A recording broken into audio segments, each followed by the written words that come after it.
Actually किसी ने पूछा कि आप जो रामजी से पूछे कि जो कंसिस्टेंट वेल्थ क्रिएटर है इनकी क्या क्वालिटीज होती है, हम क्या क्वालिटी देखें कंपनी में जिससे हम एक ये आइडेंटिफाई कर पाएं कि ये इसने कुछ तो किया होगा जिससे एक कंसिस्टेंट वेल्थ क्रिएटर रहा होगा। हाँ, तो वो देखिए हमने 4-5 फैक्टर जो हमको समझ में आया, जो हमने कॉमनली हम कंपनी बाई कंपनी जाते आते हैं, उसको जो फैक्टर्स दिखता है उसको अलग करते आते हैं, ठीक है, एंड देन वो कॉमन फैक्टर बन जाते हैं। वो हमने अपने रिपोर्ट में लिखा है। आज शाम को भाई साहब को रिपोर्ट मिल जाएगा, and then you can read, and then after see when you see consistency as a characteristic, भाई आप 10 साल से कोई कंपनी जो है 100, 110, 120, 140 में भी 130, फिर ऐसा करके, जैसे HDFC बैंक जो है ना, आपको कंसिस्टेंट समझना है व्हाट इज HDFC बैंक। 25 साल से हर साल लगातार मिनिमम 17%, कोविड टाइम में मिनिमम 17% ग्रोथ है। तो ऐसा तो मतलब ये अपने आप में एक ड्रीम है कि ऐसा कुछ हो भी सकता है करके। तो उससे ये समझिए कि आप पीछे देखें, आप सी फ्यूचर कोई फोरकास्ट नहीं कर सकता। हमने जो ब्रॉड फैक्टर्स वो लिख दिए, लेकिन हर कंपनी का अपना यूनिक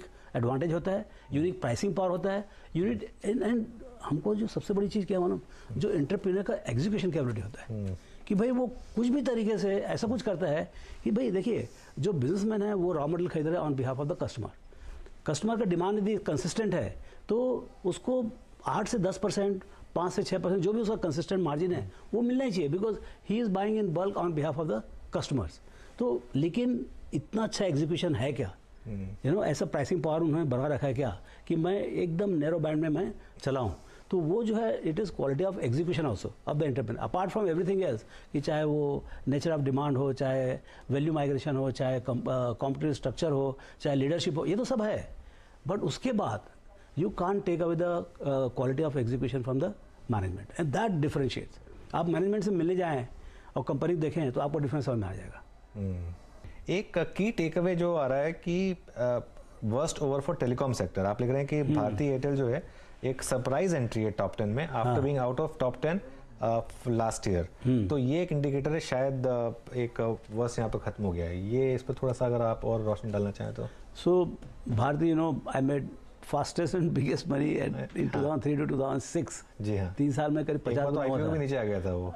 नहीं, हाँ, उस समय आईपीओ नीचे, शुरू में तो 2002 में आईपीओ हुआ 45 में, देन 19 का भाव गया था, वी बॉट एट 24, और वहाँ से फिर 1150 का भाव हुआ, 1180 बिफोर बोनस। जो अभी आपका क्या भाव है अभी 850 के। हाँ, तो 850 मतलब 1700 का भाव हुआ। तो वो कहानी, फिर उसके बाद पूरा 12-15 साल ये सब ये बेयर मार्केट, हाँ, पूरा बेयर मार्केट, वो जो इतने ज़्यादा प्लेयर्स। तो अब इसमें क्या है कि देखिए, one of the biggest problem for consistency and volatile is the incumbent fight। तो जो टेलीकॉम में despite there only 3 players, incumbent fight बहुत इंटेंस था, वो आपको सबको मालूम है। अब हमको ऐसा लगता है कि सब जो है, जितने चाहे रिलायंस हो, भारती हो, आइडिया हो, BSNL हो, जो भी हो, अब इनमें सब में क्या है, एक शांति हो गई, मतलब एक सीज फायर हो गया। अब यहाँ से जो है ना, सबको पैसे कमाने और इतना जो बेसिक इंडस्ट्री है इंडिया का, और for any country in the world, आप उसमें लॉसेस में नहीं चला सकते, या इवन 2-4% ROC में नहीं चला सकते। So you have to earn the cost of capital. तो मुझे ऐसा लगता है कि यहाँ से अब सुलह हुई है, और इसमें बहुत कैपिटल इंटेंसिटी आगे भी आएगा, 5G 6G सब आएंगे, और बहुत कैपिटल एक्सपेंडिचर है। So they have to earn their capital expenditure. तो मुझे ऐसा लगता है कि अब यहाँ से सेटबैक नहीं आएगा। अब ये मेरा समझ है, मतलब बाकी जो इन्वेस्टर होंगे जो भी, और वो जो 4-5-6 साल तक ये जो कंसिस्टेंसी रहेगा, this is the period in which you will make, I mean it depends how good it is, but you can make some surprising amount of money. अच्छा, एक और जो चीज़ जो रामदेव जी की वेल्थ क्रिएशन स्टडीज़ में आई है, 27 की 27 वेल्थ क्रिएशन स्टडीज़ में आई है, वो ये है कि इस बार भी 10 में से 7 जो आपकी फास्टेस्ट वेल्थ क्रिएटर्स हैं, उनका मार्केट कैप 3000 करोड़ से कम था। और आपका ये मानना है कि हर मार्केट में आपको ऐसे स्टॉक्स मिल जाएंगे? मिलते हैं। थोड़ी मेहनत करनी पड़ेगी लेकिन मिल जाएंगे। तो ये एक मतलब एक थोड़ा तो लॉटरी भी है। आप 5 खरीदें, 1 आध चलेगा। बिकॉज क्या होता है, कई चीज़ें इवन एंटरप्रेन्योर के हाथ में नहीं है।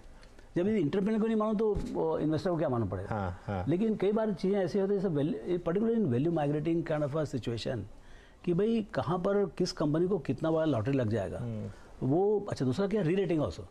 एक तो आपको अर्निंग्स ग्रोथ हो गया, ऐसे 40% से हर साल अर्निंग्स ग्रोथ हो गया। जैसे अभी मेरे लगता है ये क्रेडिट साइकिल में कुछ PSU बैंक्स या कोई even private sector small banks जो टर्न अराउंड होंगे, उनका 40-50-60% अर्निंग्स ग्रोथ 4-5 साल आएगा। हम देख भी रहे हैं स्टॉक्स में, आ रहा है। हाँ, अब उसमें क्या है, अभी मान लो 10 का पी है, वही मान लो 20 का पी हो जाए, और अर्निंग्स मान लो 4 गुना बढ़ा, तो 8-10 गुना 3-4 साल हो सकता है। ये एक लॉटरी वाली, अब आप 10 कंपनी है उसमें आप 2 खरीदे, आपके 2 में तो रिलेटिंग नहीं हुआ, लेकिन बाकी 2 में वो 5 का जो है 15 हो गया।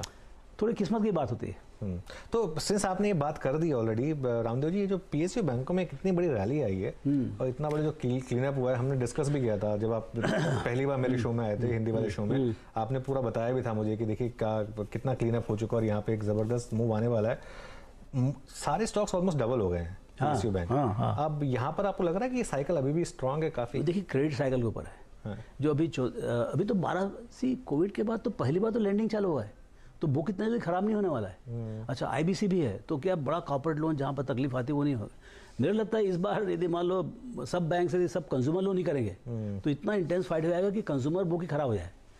I mean last time corporate book खराब हुआ था, इस बार हो सकता है ट्रबल माइट कम। सब डर रहे हैं कॉर्पोरेट से, लेकिन कॉर्पोरेट में ही शायद सब अच्छा हो, बिकॉज IBC है, सब डरे हुए, लेने वाले भी डरे हुए, देने वाले भी डरे हुए। कंज्यूमर में कुछ खराब हो जाएगा, लेकिन कंज्यूमर में क्या है, सब बहुत तूफान में है। तो हो सकता है कि अभी तो सब ठीक है, अभी मतलब राइजिंग एम्प्लॉयमेंट है, राइजिंग इनकम है, रीपेमेंट बहुत अच्छा है, पर्सनल बैलेंस शीट्स आर डिलीवरेज, तो सब अच्छा है। लेकिन 2-3 साल के बाद लैंडिंग के बाद वो एक एम्बिशन बैंक का बढ़ता है, हर बार हुआ है, वो होने वाला है। अब जाति कंज्यूमर में होगा कि जाति इंडस्ट्रियल में होगा, वो समय बताएगा। लेकिन वो मार्केट दिखा रहा है ना, अभी कॉर्पोरेट बैंक्स आउट परफॉर्म कर रहे हैं कंज्यूमर बैंक्स के मुकाबले। कॉर्पोरेट तो इतनी पिटाई हुई थी कि अब वो उसके कारण से आउट परफॉर्म कर रहे हैं। लेकिन एक बार हो गया भाई, जो आपका जो होप रही था हो गया, उसके बाद तो जो है फिर दूध का दूध पानी का पानी, फिर देन विद द कॉर्पोरेट और consumer they will all get mixed, you know. अच्छा रामदेव जी, बस एक लास्ट सवाल मैं आपसे लेना चाह रहा हूँ, अब वो थोड़ा करंट मार्केट को लेकर थोड़ा डर लग रहा है क्या? मैं देख रहा था कि जो निफ्टी का प्राइस टू बुक वैल्यू है वो ऑल टाइम हाई पर है इस समय, और जो MSCI इंडिया का वेट है MSCI इमर्जिंग मार्केट में वो ऑल टाइम हाई पर है, और वैल्यूएशन प्रीमियम जो है हमारा इमर्जिंग मार्केट प्रीमियम से वो ऑल टाइम हाई नहीं होगा। अब थोड़ा चाइना पर चल गया ना, थोड़ा चल गया चाइना, थोड़ा तो कंपनी 25%। प्रार्थना करो चाइना 30-40 तक चल जाए तो हमारा प्रीमियम कम हो जाएगा। नहीं, लेकिन वैसे स्टैंड अलोन बेसिस पे आपको थोड़ा मार्केट में लग रहा है कि थोड़ा सा फ्रॉथ तो है ना, थोड़ा फ्रॉथ है, काफी चल गया है। और वो एनर्जी नहीं, जो न्यू हाई का जो मजा आता है ना, सेलिब्रेशन है, CNBC फटाके फुट रहे हैं, ऐसा मतलब माहौल नहीं है। वो हम इसलिए नहीं करते क्योंकि पहले करते थे तो मार्केट का टॉप बना देता था, तो हमें कई लोगों ने कहा कि प्लीज मत करिए, तो इसके लिए आप तो अपना काम करते जाइए, बाजार अपना काम करेगा। लेकिन क्या है, थोड़ा एनर्जी जो है ना अर्निंग साइड में थोड़ा कम है। एक तो क्या लिक्विडिटी टाइट हो रहा है, cost of liquidity is going up, global environment is very uncertain, India is shining for sure. सारी दुनिया डूबी हुई है, हम 5-6%, 7% ग्रोथ की बात कर रहे हैं, which is it stands out. Okay, दूसरा क्या, ग्लोबल एलोकेशन इंडिया के ऊपर कम है क्योंकि सबने प्रॉफिट यहाँ बुक किया है, क्योंकि यहीं बिका। लेकिन इंडिया इज बिकमिंग अभी 3.5% ऑफ ग्लोबल मार्केट कैप है। अभी देखते देखते 5-7 साल में 5% मार्केट कैप हो जाएगा। आपका लोकेशन 1%, 1.5% से नीचे है, तो मतलब आप कितना बेचोगे इंडिया में? बिकॉज समबडी विल से कि भाई तू अंडर परफॉर्म कर रहा है इंडिया कारण से, Who told you to be smart? Go and wait it. नहीं, मुझे याद है आपने बोला भी था एक बार कि जो जितने बेच के जा रहे हैं सब डबल रेट पे वापस लेना पड़ेगा उन्हें। रामदेव जी, बहुत मज़ा आया आपसे बात करके, और ये पूरी की पूरी रिपोर्ट शाम को अवेलेबल होगी, आप पढ़िएगा इसको। मैं आज इसी रिपोर्ट को पढ़ने वाला हूँ, पूरी ज़बरदस्त रिपोर्ट है, और 27वीं वेल्थ क्रिएशन स्टडी जो मोतीलाल ओसवाल की